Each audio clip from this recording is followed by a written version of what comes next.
You ask Tiger to solve. This deals with linear equations with one unknown. The final result is q equals -13. Let's solve it step by step. Isolate the q. Divide both sides by -4. Cancel out the negatives.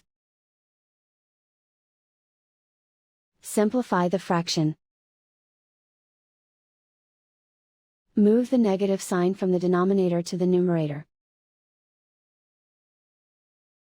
Find the greatest common factor of the numerator and denominator.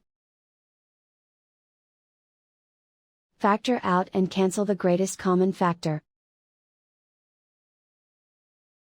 And so the final result is q equals -13.